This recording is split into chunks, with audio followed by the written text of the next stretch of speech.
Global Broadcasting Networks presents Military Mom Talk Radio. We know behind every strong soldier, sailor, airman, and Marine is the family supporting them. With over 200 episodes in 17 countries, over 5 seasons, with 3 million monthly listeners, we are Radio Strong.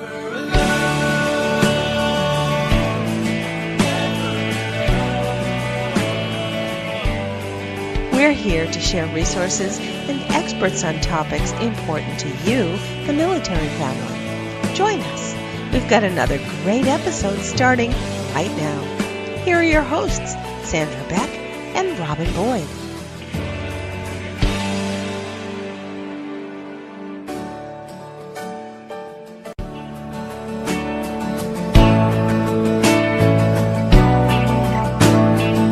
Global Broadcasting Networks presents Military Mom Talk Radio. We know behind every strong soldier, sailor, airman, and Marine is the family supporting them. With over 200 episodes in 17 countries, over 5 seasons, with 3 million monthly listeners, we are Radio Strong.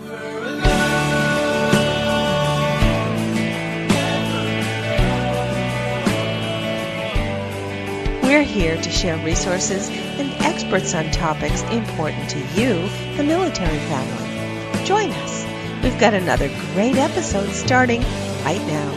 Here are your hosts, Sandra Beck and Robin Boyd. Hey ladies, this is Sandra Beck and Robin Boyd has the day off. We've got a great show for you today. We're going to be visiting with a guy. He's a Marine. He was a captain in the United States Marine Corps and a graduate of the United States Naval Academy, so that's pretty cool. And he's had 6 years of active duty and a deployment to Iraq. Oh my gosh, he's got so many great things going on here. But more importantly, after he left the military, Byron Chen founded Successful Vets. And you can, for those of you listening live, you can look up Success Vets, SUCCESS Vets, VETS.com, which is a transitioning resource site for veterans and their service members. And I think this is really important because we really talk a lot about transitions and new normals. And when people leave the military service for civilian life, there's a lot of things that go on. He's also authored and published a book, Barracks to Boardrooms, Negotiating Your Salary After Serving in the Military, which is available on Amazon. These are really vital issues that affect the military family today. And if you don't like to read, you can also listen to him. He does have his own podcast that interviews veterans who have successfully made the transition, whether they're transitioning into, the business community, whether they're forming their own entities as entrepreneurs, or they're creating things to help themselves, other vets in the world at large. So I'm really excited to introduce to you Byron Chen, and welcome to the show. Sandra, thanks so much for having me. Byron, I'm so excited. Whenever time we have Vets Helping Vets, I know you guys get it right, because as much as the large institutions and public companies try to help the military family, especially the military vet in transition, it's almost like takes one to know one. And even though a lot of these companies have their hearts in the right place, they don't know what they don't know. Right. And I love how you use the term new normal, because that's really what it was for me when I left the Marine Corps a little over 2 years ago. I thought I was ready, to be honest. I mean, I'd gone through the Naval Academy and went to the Marine Corps, was very proud of my service, and thought, you know what, this is not going to be that hard of a transition. And I was so wrong, right? There were just so many things that people didn't tell me about that I needed to prepare myself for. And I thought, the best way to do it is to share the information that I've been learning from other veterans. And I did that by putting together Success Vets to host a podcast where other veterans get on and tell me about their lessons learned and successes after the military. And I've just been paying it forward, trying to add more information, like my book recently about other skills that veterans and their other service members and their military families will need to know when they transition from the military. Well, and I think, you hit the nail on the head, because I hear this again and again, and I've had a lot of shows, with veteran transitions, and you can't know what you don't know. And it's so important that we share what it looks like, tastes like, feels like, because it is an unknown. If people knew how to do it, we wouldn't have shows like this. We wouldn't need companies. And not knowing is part of the drill. Like, you can't know what you don't know. And what would you say was one of the biggest eye openers during your transition? And I can share some things that I've experienced with friends and family, transitioning from military to civilian life, especially entering the workforce. What did you find right off the bat was just a big eye opener? Well, what was really tough for me was I was interviewing with a lot of different companies. I was working with different recruiters, and so I was practicing my interview question responses, and I was rewriting my resume over and over. And what I found was, some of the things that I was most proud about in my military background were not things that were relatable, to be honest, right? I wasn't interviewing for convoy commander positions in the civilian world. But that was something that I was really proud about, because we deployed to Iraq. We had trained for a long time to do it, and everybody came home safe. So I kind of had to, compartmentalize that part of my experience. I didn't discredit it. It was something very important to me. But I had to realize, that's important to me, but that's not real important to everybody else.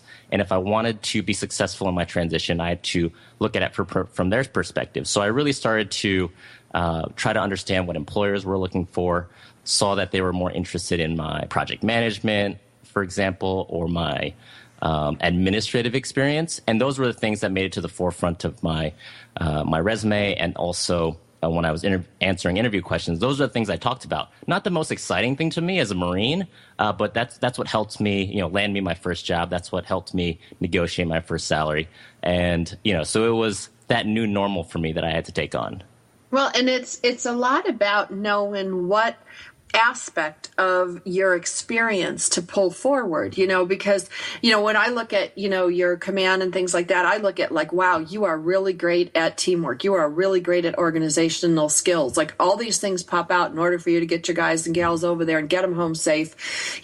That's a huge accomplishment, but you're talking one military to another. Right. But you can also look at that and go, this is an example of where I excel in teamwork or team building or organizational. But, knowing what story to choose that supports what, skill the employer is looking for is a whole different ballgame. It's a whole different way of looking at an interview. Definitely. And did you find this is one thing that I had, I hired a lot of military people, in my old office in Beverly Hills. And it was really funny, Byron, because they got everything done and they report back to me when they're done. And it was a huge problem because the civilian workforce wasn't used to that. And they would come and say, yes, ma'am, this will be done. This will be done by tomorrow, Tuesday, 2 p.m. Yes, ma'am, no problem. And, we were like a well-oiled machine. It was like boom, boom, boom, boom, boom. And we were getting all this stuff done. Well, what it did was it totally disrupted the corporate culture and the corporate environment we were working with. And all of a sudden there was like a striation between former military and people who were civilian, because they had a different pace. They had a different way of reporting, and for me, it was very comfortable. I'm very comfortable working in I basically recreated a military environment, in my office. But there were times that, like a need to know basis or a, get to the point or keep it simple, things that we take for granted don't exactly ease social situations within a corporate environment. Did you find that? Definitely. I mean, I went through one of those military recruiters to land my first job, and the company that I was hired into was the hiring manager was making a big push to hire veterans. So when I first joined that company, there were a lot of veterans around, was getting along very well. Well, a few months into it, that guy left. They put in some other people in the those positions. The vision of what we were trying to do changed, and I would say the camaraderie and the unit organization changed. And lo and behold, about a year later, just about 5 out of the 7 veterans, 4 out of 6 veterans that had been hired on left. So that I would say that's an unfortunate example. But I mean, there was really a difference I felt with the people that I was working with and whom the veterans whom I really trusted. And then there were definitely civilians that I really trusted as well. But when there wasn't like that good cohesion from the top, it fell apart pretty quickly. Well, that's it. You know, it is all about integration and cohesion. And, you know, I did a lot of sensitivity training at a certain point with this company because, you know, just because somebody says yes, no, right away, whatever, doesn't mean they don't have feelings, they don't have. But the thing about military personnel versus civilian, and I'm not dogging the civilian at any way whatsoever, I'm just stating what is.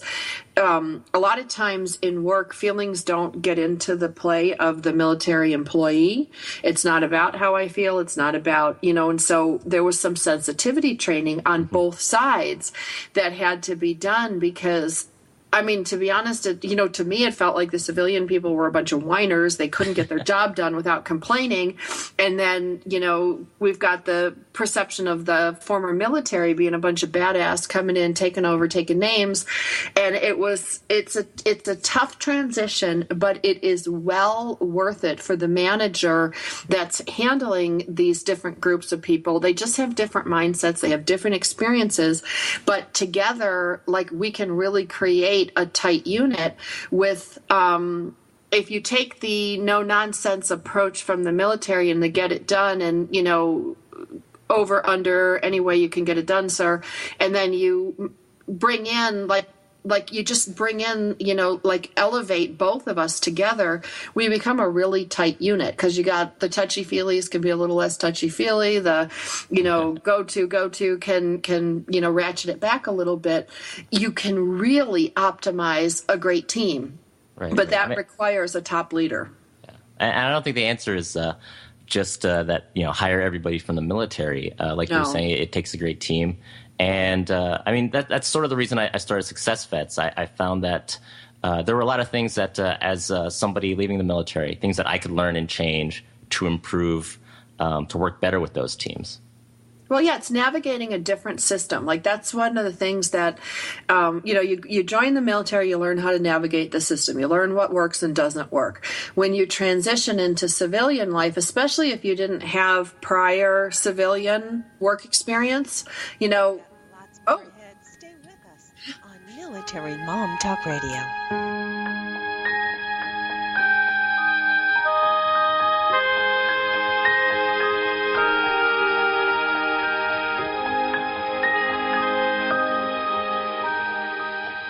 Homeschooling? Have questions? Get your pen and paper ready. It's the sociable homeschooler, Vivian McNinney. Fridays at 5, 4 Central on TogiNet.com. After a handsome blue-eyed Texan fell in love with Vivian at the Victoria Station in London, she found herself at DFW Airport with a tiny suitcase and a snazzy little duffel bag. Well, 25 years later, she is now happily married to that blue-eyed cowboy. They have 4 grown children ages 24 to 18 who became willing guinea pigs when she unwittingly stumbled upon the world of homeschooling. Wildflower Academy flourished for 15 years. They survived and thrived, and you can too. Vivian will be covering a wide range of issues that face homeschoolers. What do you do with kids in the summer? How to set up your one-room schoolhouse? How obedience is paramount? And what to do with those snakes? Plus, you'll be sharing ideas and insights that she gleaned from other homeschoolers. So join us for an engaging hour with the sociable homeschooler, Vivian McNinney. Friday afternoons at 5, 4 Central on TogiNet.com. Did you hear about the hound dog that participated in a 13-mile race in Elkmont, Alabama? According to Runner's World, the 2.5-year-old hound dog named Ludivine was just horb-gorbling in her backyard when she heard the runners lining up for the trackless train trek half marathon in the distance. Somehow she found her way to the starting line and began sprinting alongside the other runners. According to Keith Henry, the winner of the race, Ludivine cut in front of him and the other runners several times. They had to be careful not to trip over the pooch. As it turned out, Ludivine crossed the finish line in 7th place with a time of 1 hour and 33 minutes. According to her owner, that was a pretty impressive showing for a normally Schaberlacher dog. Schaberlacher is another word for lazy. It's words you never heard. I'm Carolyn Davidson, and you can have fun challenging your words you never heard vocabulary with my free app, Too Funny for Words.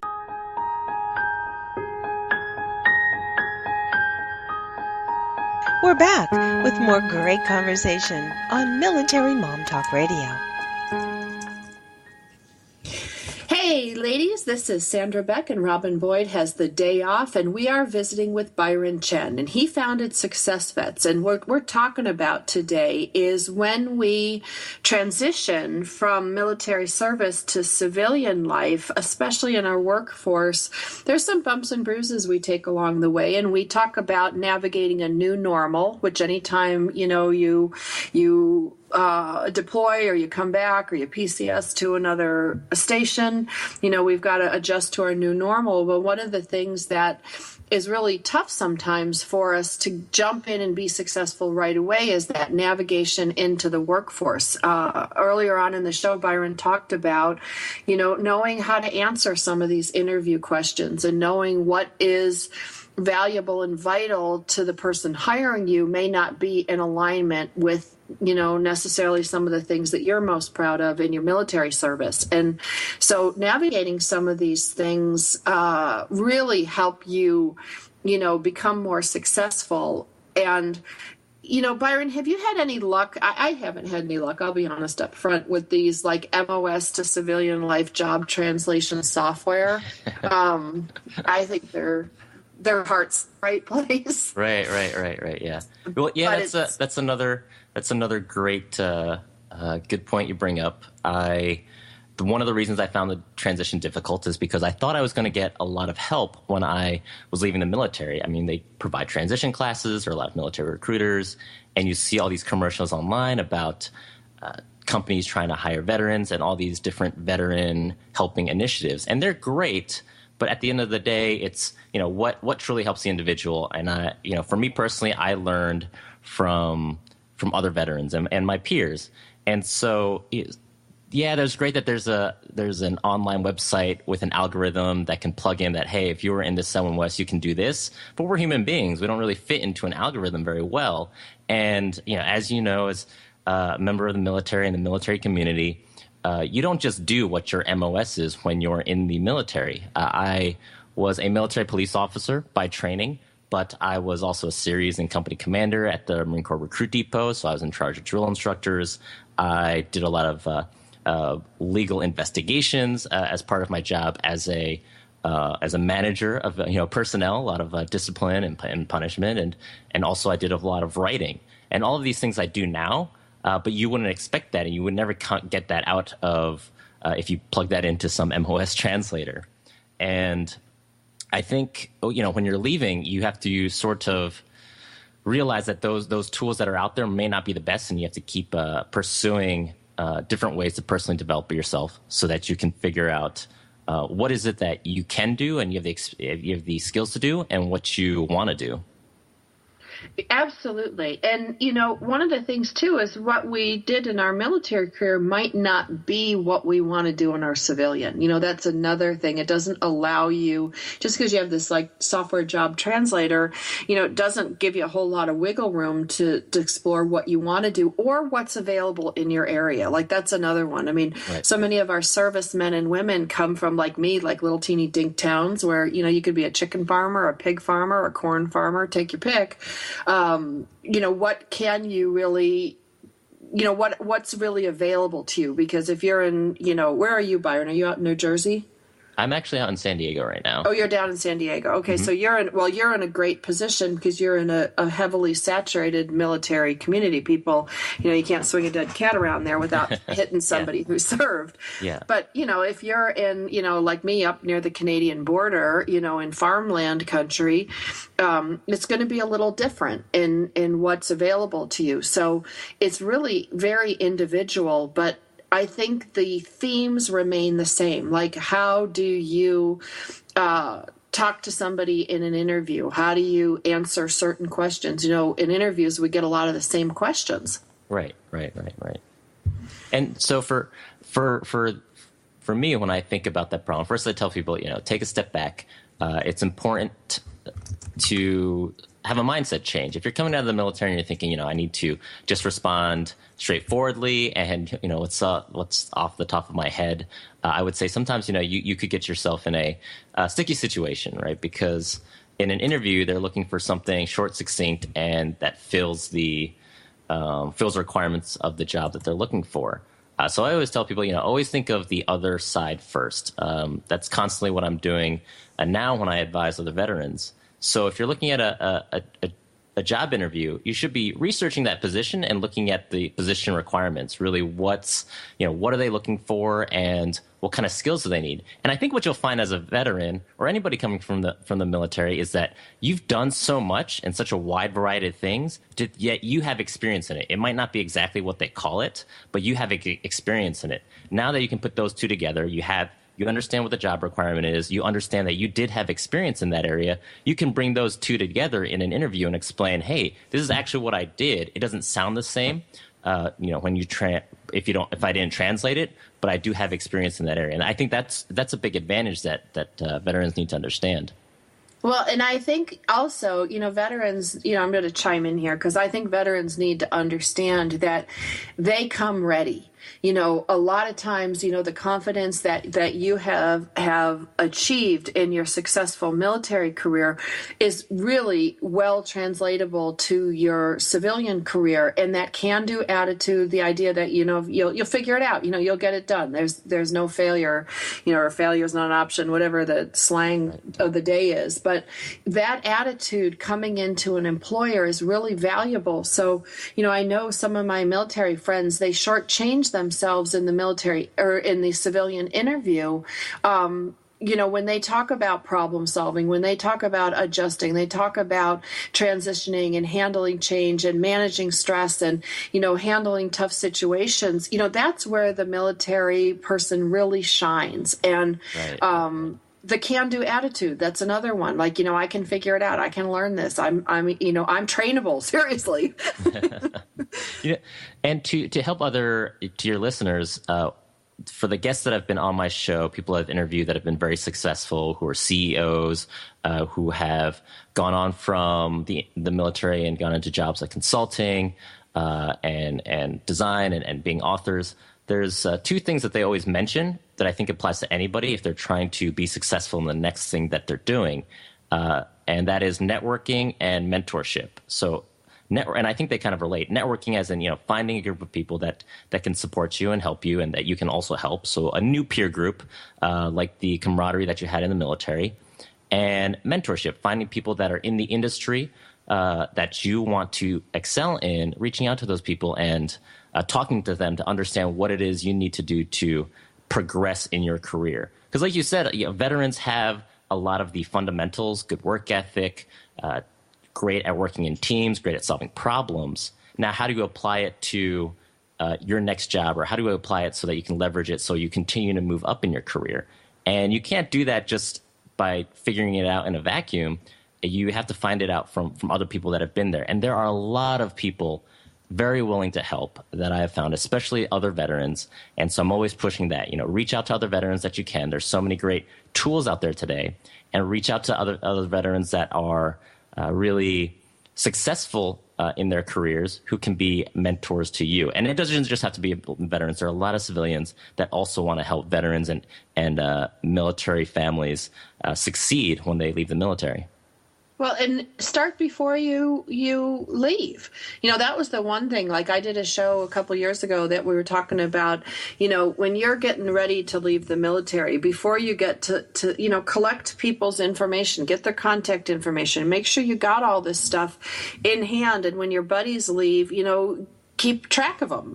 That's part of your networking circle, when you enter into civilian life, because transitioning is a whole lot easier. I know a lot of my buddies got hired down in Irvine by Pepsi.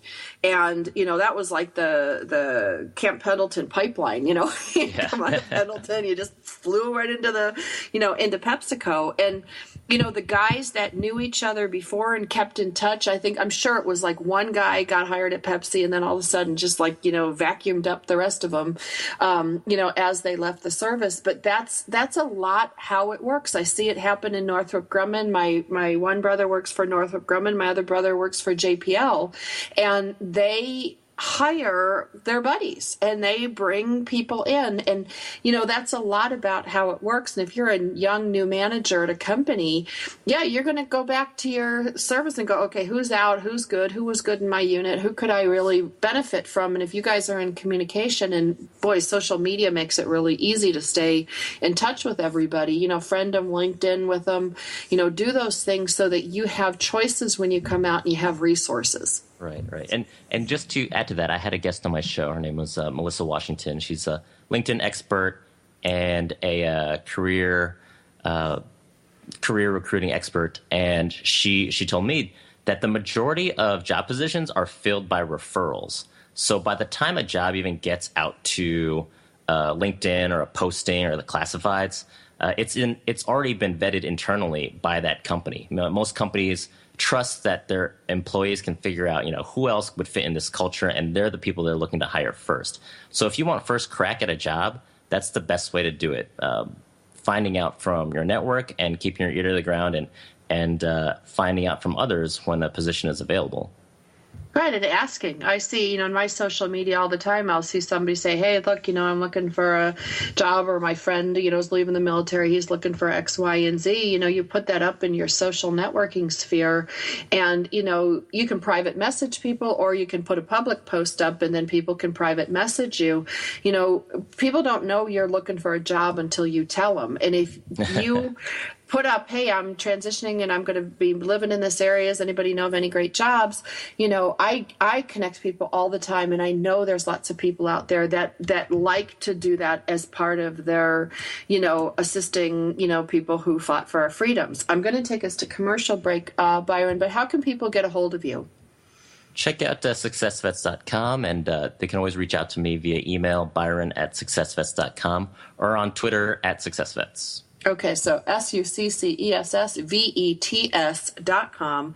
When we come back from the break, we're going to talk more about some of the different topics that we cover in a typical job interview. And we're going to talk about negotiation. Now, this is a big deal because money is money, and the more money you get, the easier your life is most of the time. And negotiation isn't really a strong point of most military personnel. And really, should you negotiate? People have lots of opinions on this. We're going to talk with Byron of Success Vets when we come back from the break about this and many other topics. We've got lots more ahead. Stay with us on Military Mom Talk Radio.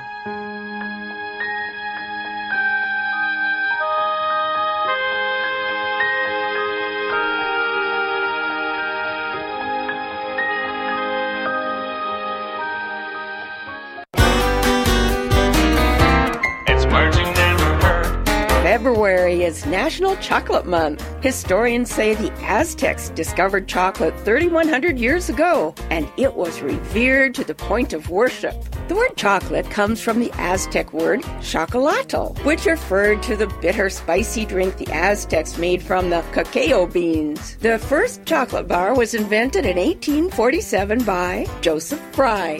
Did you know that it takes 1 year for a cacao tree to produce enough pods to make 10 chocolate bars? The scientific name for the tree that chocolate comes from, Theobroma cacao, means food of the gods. Man cannot live by chocolate alone, but we women sure can. Personally, I could give up chocolate, but I'm not a quitter. It's words you never heard. I'm Carolyn Davidson, and you can have fun challenging your words you never heard vocabulary with my free app, Too Funny for Words. Homeschooling? Have questions? Get your pen and paper ready. It's the sociable homeschooler, Vivian McNinney. Fridays at 5, 4 Central on TogiNet.com. After a handsome blue-eyed Texan fell in love with Vivian at the Victoria Station in London, she found herself at DFW Airport with a tiny suitcase and a snazzy little duffel bag. Well, 25 years later, she is now happily married to that blue-eyed cowboy. They have 4 grown children ages 24 to 18 who became willing guinea pigs when she unwittingly stumbled upon the world of homeschooling. Wildflower Academy flourished for 15 years. They survived and thrived, and you can too. Vivian will be covering a wide range of issues that face homeschoolers. What do you do with kids in the summer? How to set up your one-room schoolhouse? How obedience is paramount? And what to do with those snakes? Plus, you'll be sharing ideas and insights that she gleaned from other homeschoolers. So join us for an engaging hour with the sociable homeschooler, Vivian McNinney. Friday afternoons at 5, 4 Central on TogiNet.com.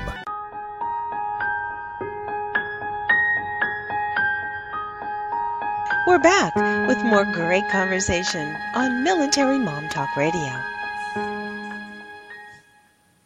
Hey, military moms, this is Sandra Beck, and Robin Boyd has the day off. We're visiting with Byron Chen of Success Vets. Now, for those of you listening today, I encourage you to encourage your spouse, your child, your friend to listen to this episode. It's available on iTunes. It's also available at our host station, TogiNet. That's TogiNet.com. You can also go to militarymomtalkradio.com to pick up this episode and over 250 hours of family-friendly military entertainment and talk radio. We cover everything from deployment issues to post-traumatic stress, how it affects the family and the kids. We talk about health and fitness, and we also talk about transitioning and getting employed as well as military benefits. So you want to check these things out. And you want to check out our guest today, Byron Chen, Success Vets, SUCCESSVETS, Success Vets. You're going to want to check him out if you are going into the workforce, transitioning into the civilian workforce, or your family members and friends are doing that, because we know most of the information in the military family comes from where it should be, from the boss down, which is the mom. The mom is usually the gatekeeper of the information for the family. They're also the one holding all the pieces together. So no disrespect to our men, but that's just, I call it the way I see it. Now, we're going to talk about salary negotiation, because that's one of the biggest questions that come up. Should I negotiate with my salary? You know, there's pros and cons to each, and I'm going to turn the mic over to Byron to talk about that, because he's got a lot more experience than I do. Thanks, Sandra. I always ask for more money. that's you know what? If that's the one thing that your listeners take away from this, I think then I will have done my job. So I wrote Barracks to Boardrooms, negotiating your salary after serving in the military, because that was a question that kept coming up on my website. And at first, you know, I don't see myself as an expert, but from my military background, I'm good at, you know, taking concepts and teaching them to a large group of people, and that was my goal. I did go through quite a few negotiations when I was in my career right after the military, and I took those lessons learned and put them into this book. So let me start off by saying, salary negotiation is not a veteran or military problem. It is an everybody problem. So two very important facts. Depending on what sources you go to, in my research, I found the majority of people do not negotiate. In fact, the majority of people never negotiate. It's from like 50 to 60%, some pretty crazy numbers. And then if you look on the flip side, 40 to 60% of companies say that they're, one, willing to negotiate, or two, assume that there is going to be a negotiation. So those two numbers don't match up. Most people don't negotiate, yet their employers expect people to. So what does that mean? Most people then are getting hired on at a discount to their employers. And to me, that's sad, because that means people aren't getting what they deserve. They're not earning as much as they can. And it's not because money is the most important thing. What I really learned throughout this process of researching about salary negotiation, it's really feeling, worthy and feeling respected for what you do.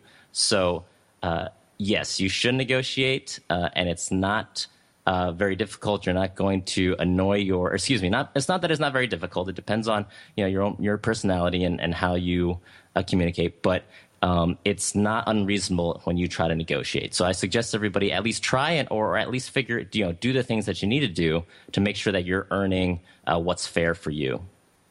Well, and Byron, let's talk a little bit about the psychology of money, because I think the military community, the military family at its core has some different considerations with money than your typical, greedy family. Like, I'm just going to say it that way. Well, I don't necessarily think that greediness is a bad thing. Let's say fairness. You want to be treated fairly. You do. And what I was getting at, and I was just kind of making a joke there, but what I'm getting at is that you don't join the military to make $1 million. No, definitely. Yeah. No, great point. And so I think that the mindset change you have to make from the military is that you actually have to ask for the things that you want, you have to ask for the things that you deserve when you leave the military. Very much while so. you're in, yeah. And I think most people are raised this way, is to speak with your actions, right? You do a good job, you live a good life, and you do the right things, and you hope to be rewarded and recognized for it. And in the military, that's generally the way that it's done. You perform, everybody gets the same salary. Your actions and what you do for the person next to you and for your country are what matters. When you get to the civilian sector, though, or the private sector, there is actually a whole lot more leeway. And I think of this as a good thing. And here's what I mean by that. You have the opportunity to fight for what you deserve, because we're all very different. We all bring a lot of different skills and experiences to a position. And those things don't all fit on a resume. So when it comes to a salary negotiation, you're really pointing out all these little different differentiators that make you unique. And if you're coming from the military, you might be competitive at the same level as another candidate just on paper. But when you bring to bear all your work experience and all the things that you can provide and your leadership, you really are a standout candidate. And that makes you that puts you in a very good position to negotiate and earn more than if you were just hired on and accepted whatever they offered you. Well, and I think one of the things, like this is where, things get tripped up on my end, is in the military, you have a clear career path. You have length of service, you have, benefits, you get, nice little jewelry to wear on your uniform, but there's a pretty clear career path. The thing that a lot of my friends and that I have a hard time with is when you go into some of these civilian organizations or civilian groups, and I think specifically of real estate and some of these sales groups, and now you're like, it's Mr. Toad's Wild Ride. Well, how did that guy get promoted? And it's right. Or it feels really unfair. And not that the military is always fair, let's be honest, right. But it's not as structured. So that clear career path, that's where mentoring really, really, I think, comes in and saves the day. Yes. I learned my salary negotiation skills from my mentors. So that's the first thing. Look to other people for advice, people that have done it and people that have been there. Secondly, I would say embrace the uncertainty. Coming from the military, you're used to working in uncertain environments. This one, you might not realize, is just like those other uncertain environments. If you take action, if you learn what you can, if you are prepared, then you can still succeed, and it'll all seem much clearer to you when you do that homework. And so when it comes to salary negotiation, the homework is really being prepared.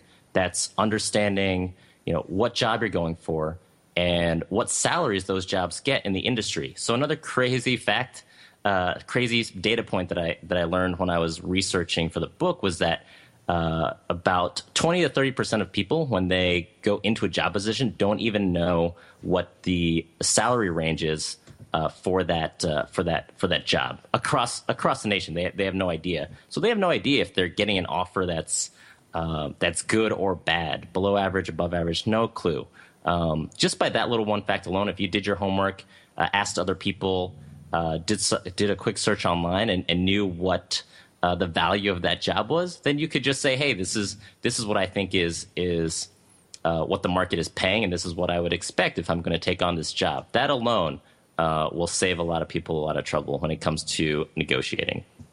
Well, and one of the things I just want to throw out here is, in the competitive workforce, your boss's job is to get you to do that work for the least amount of money possible. Right. That's a little different than, your superior in the military who's going to reward you for your service. Right, really different mindsets. Right. Because, they're both different types of reward. In the military, we don't have the ability to increase your salary as a reward. So what should a good leader do? They should be looking at ways to either motivating you or writing you up for awards and things like that, or recognize you in different ways. In the private sector, they don't have awards and things like that. So how do they reward somebody? Through incentives and through salary. Usually. I mean, there are other ways as well. And what I like to tell people is that one of the big arguments, Hendra, that I get whenever I talk about salary negotiation is people say, well, I just worked hard at my job and I let those things figure themselves out. And yeah, to me it's disappointing. If you have control over anything regarding your success, like if you can work hard, let's say you're playing a sport, you work hard every day and you practice. Why? Because those things lead to your success. Salary negotiation isn't about you being greedy. It's not about you doing anything out of the ordinary. It's you contributing to your own success. You have to at least ask the question to be able to play that game. So you have to put it out there that to your employer that, hey, I expect to be recognized for the outstanding job that I do. And let's also make that clear. It's important for you to be a good employee, of course. But, I want to be recognized for it because like you said, they're a business. At the end of the day, they want to have the best workers possible for the least amount of money or whatever they need to keep you happy. So let them know to keep you happy, you would like a little bit more than whatever their expectation is for everybody else. Well, and the funny thing that happens when you stand your ground with salary and you expect to be paid well and you are paid well and you do an outstanding job, you're actually valued more in a lot of ways than if you had undervalued yourself and done an outstanding job, because then you're just a chump. Right. You know what A players do or top performers? Steve Jobs said this in his book. They want to be with other A players, but they want to be treated like A players. So what do A players do? They work hard, they do good work, and then they expect to be recognized for it. Right, and compensated for it. Yep. Absolutely. And the compensation doesn't always have to come down to money. What I also tell people is when you negotiate, it's not just about the most that you can get. It's, what would you like? Some people want to work from home so they can have the opportunity to take their kids to work and drop them off. That doesn't cost the company any difference in money, but it could be very important for you. So those are things that you need to think about for yourself when you're evaluating your whole compensation. Yeah, and we're going to talk about working from home when we come back from the break, because a lot of the aerospace industries, defense contractor industries are doing that right now, and I've got some insight into it, so you're not going to want to miss that when we come back from the break. We're visiting today with Byron Chen. His website, successvets.com. That's SUCCESSVETS.com. Byron Chen is our guest. We'll be back in the next segment, and we're going to talk about telecommuting, working from home, or any combination of that with respect to the traditional workforce. More after the break.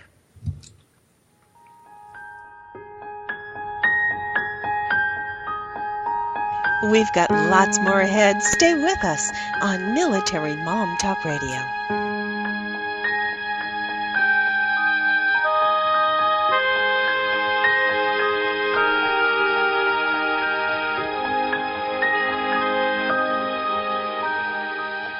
Secret Cuisines and Sacred Rituals is a quest, a place, and a feast. Join host Vilasi Venkatachalam every week to explore myths, mystique, old medicine, and brilliant modern solutions through a dazzling kaleidoscope of cuisines, cultures, and cures. This is the place where tribes gather, strangers and familiars, to be memory keepers and makers of our evolving, enduring, evergreen, spoken legacy of wisdom and ingenuity. In Vilasi's words, when we do old things in new ways and new things in old ways, we paint with an inspired palette, weave our own healing traditions, and become our own guru. Vilasi is a troubadour of secret cuisines and sacred rituals. She collects stories of wisdom, ingenuity, and grit.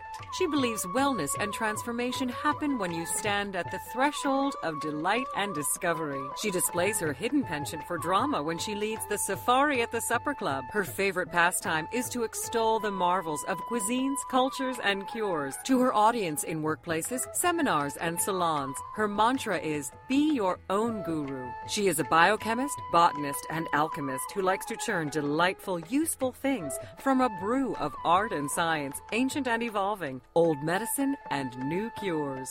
Join Vilasi every Friday at 11 a.m. Eastern Standard Time, only here on the Woohoo Radio Network. Have you heard? The pages of American Patchwork and Quilting magazine come to life on our new weekly online radio show, American Patchwork and Quilting. Join Pat Sloan, our blogging and quilt designer host, as she talks about the latest trends, ideas, and inspirations.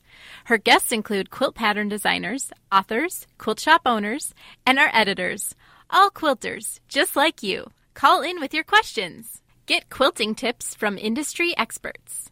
Learn about free patterns. Hear behind-the-scenes stories from our magazines, American Patchwork and Quilting, Quilt Sampler, and Quilts and More. Get the scoop on free stuff and find out more about the best independent quilt shops in North America. To listen to a live show, tune in Monday at 4 p.m. Eastern. Just log on to allpeoplequilt.com/radio. To hear past shows, go to iTunes and search for American Patchwork and Quilting Radio. We hope you'll join us because we know that quilting changes everything.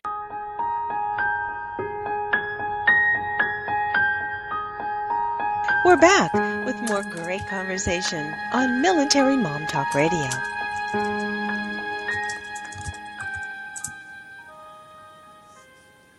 Hey ladies, this is Sandra Beck, and Robin Boyd has the day off, and we're visiting today with Byron Chen of SuccessVets.com.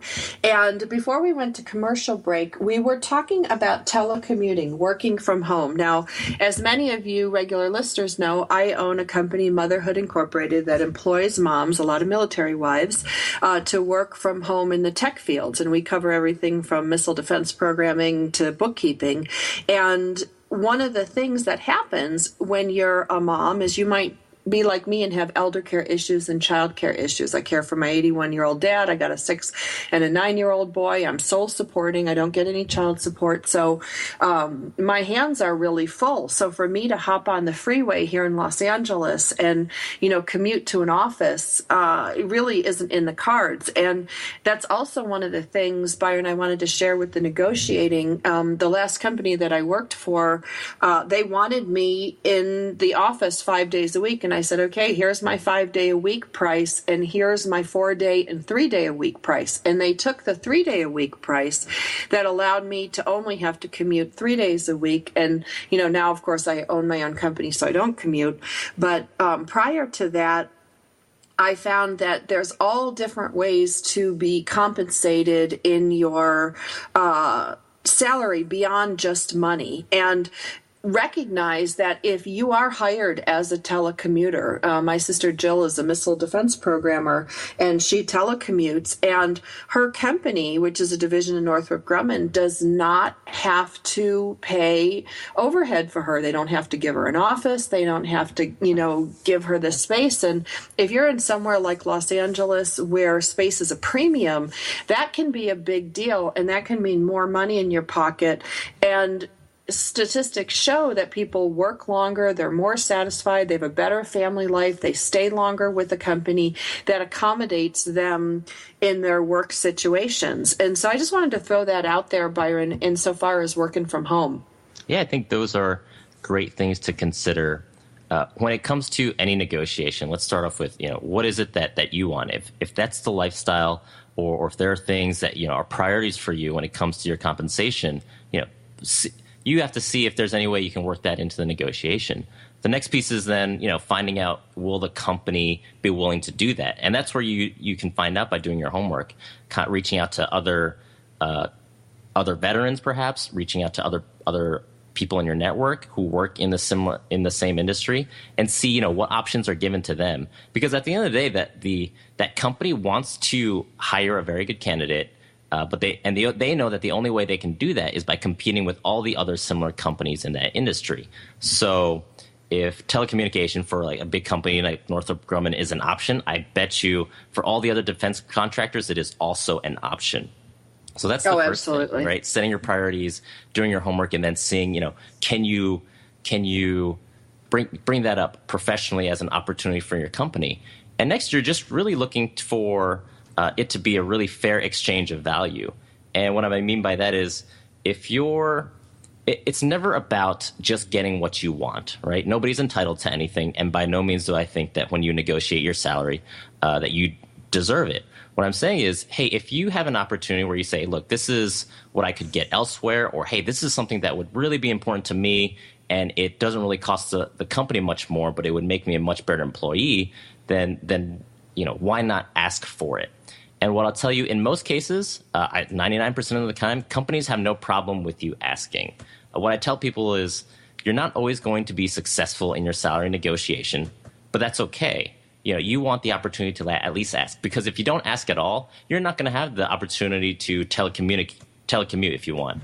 you're not going to get a bigger bonus or for them to pay your relocation expenses because they just don't know. They're just not going to think that you're expecting it. They're just going to give you an offer and say, hey, if she accepts it or he accepts it, that's great. And I actually just wanted to bring up one point. I think Sheryl Sandberg in Lean In and in my book, there's some research that I show that one of the attributing factors to the gap in women's wages to men's wages in the private sector is because women are actually less likely to ask. Time and time again, it's just shown women are less likely to negotiate, and that leads to them not having a similar salary over the long term. So one thing that you can do immediately to help boost your future long-term growth and earnings, start negotiating now and start doing it the right way. Ask professionally, and I guarantee you people will start seeing you as in a much higher light, as in, you're much more valued as an employee because they know they have to pay you to keep you. Well, and not only do they have to pay to keep you, but they got to pay you to do your job. And if doing your job is getting a job in the interview, how you conduct yourself kind of gives them an idea of how you're going to do that job in the future. I know when I interviewed for a sales manager position in Beverly Hills, the one thing I did was come back and negotiate. Okay, this is, where I want to, these are the hours I want to work. These are the things that I need to work because of my family condition. But, this is what I can do. And, I started negotiating, and they said, negotiating was a big part of the job that I was being hired to do, to teach salespeople how to negotiate. Yeah. So the one thing I remember my boss laughing in the middle, and he goes, well, I can see you have no problem negotiating, and, will be a good, negotiating trainer. So you realize that in your interview, you're also showcasing what you can do. Yes. I tell people this as well. Two things. One, that's such a great example. If you negotiate from the beginning, it'll be easier for your company to negotiate with you down the line. So if you want raises at other points in your career, if there are times when perhaps the company isn't being as fair as you think it should, it'll be a lot easier for you to bring it up if you set a consistent practice of saying of demonstrating that you will speak up for what you think is worthwhile to you, right? If you're meek, if you'd never negotiate, and then 20 years into your career you try to, your company's going to be very surprised. And I know that for a fact because I helped my father negotiate recently, and that was the issue we were coming up with because the company had never seen him negotiate, and it was hard for him to convince them that it was worth their time to negotiate with him now, because they're like, well, he might not ever do this again, so why don't we just let it slide this time? Well, negotiating is a lot better than I quit. Right. In my 20s, I worked for Disney and CBS, and I was known as the girl who got mad and quit, and then they paid her more money to come back. And it was fair. I did. I wouldn't speak up. And, here I went to Northwestern for my undergraduate and graduate. I've got, really great creds, and I've got, wonderful work experience. But one of the things I didn't do well was negotiate and speak up. I actually took a class on negotiating because I knew it was something I wasn't good at.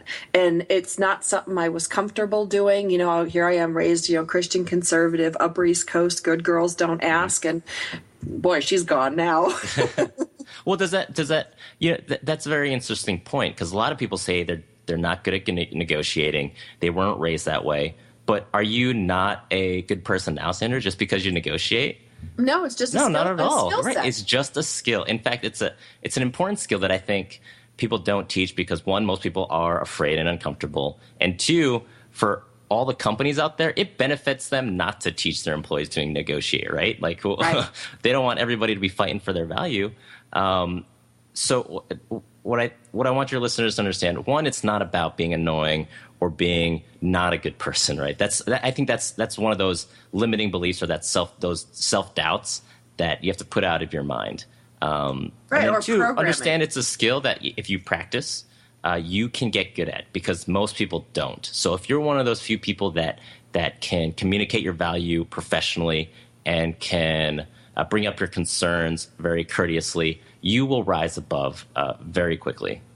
Well, and money, creates all sorts of weirdness. I know when I first started my company, Byron, I always left asking their budget, to the last part of my presentation. And then I don't know if it was the seminar I took or I just woke up and thought like, wow, this is just stupid, because if they don't have the money, why am I spending all this time, presenting to them if they don't have the money? And so now I'm all about show me the money, in the first 5 minutes of the conversation. This is a typical budget of what people spend in my company in a calendar year, so that they know if they're not comfortable at that point. And I sense, like, I always go for the no. I blow through the nose to get to the yes, to the one person who's got a good budget that we can mutually agree on will give satisfactory benefits. But that's such a good point. Like, don't let other people's uncomfortableness affect you being the best that you can be, right? Like, you've got a company to run, you've got sales that you got to make. Don't give them a free presentation, right? Figure out from the beginning, hey, do you guys have the money to pay for this information? It might be very upfront, but why waste anybody else's time? Well, and I find people respect that, and then people come back to me and they're very upfront about the budget they do have. Well, then I can decide whether or not I can work with them, what I can do for them, and it really just gets to that productivity, right off the bat, because there's nothing worse than pussyfooting around about price. Yeah, and I think another good way that I can explain negotiation to veterans is it's taking a leadership position. Lead the conversation, show people how they need to treat you, and that's how they will continue to treat you. If you show them, hey, you expect respect, you expect them to respect you and what you're bringing, they will continue to do so. And it's one of those things where I think if you go in very soft and meek, they will continue to treat you that way. Right, because we teach people how to treat us. If I say, Byron, it is not okay, that you do this, or Byron, it is okay, or I love when you do this, you're not a mind reader. And so we can become great friends based on communication. And when people say communication, it's saying what you need and what you want and, what your goals are. I need to wrap it up. I could talk to you all day. We're visiting today with Byron Chen, and his site is successvets.com. It helps veterans with their transition into new careers after the military. This guy knows what he's talking about. You should check it out. He's got lots of cool things on his site. You can also follow him on Facebook at Success Vets, and go ahead and like his page.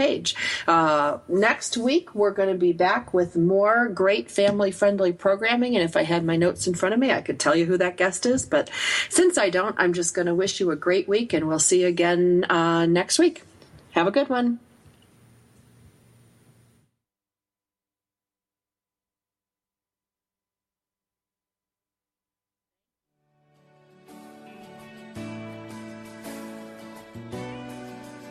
Thanks for spending time with us today on Military Mom Talk Radio. We've got more than 200 episodes available to you anytime on iTunes or at our website, militarymomtalkradio.com. Find us on Facebook or Twitter. We look forward to another great conversation with you.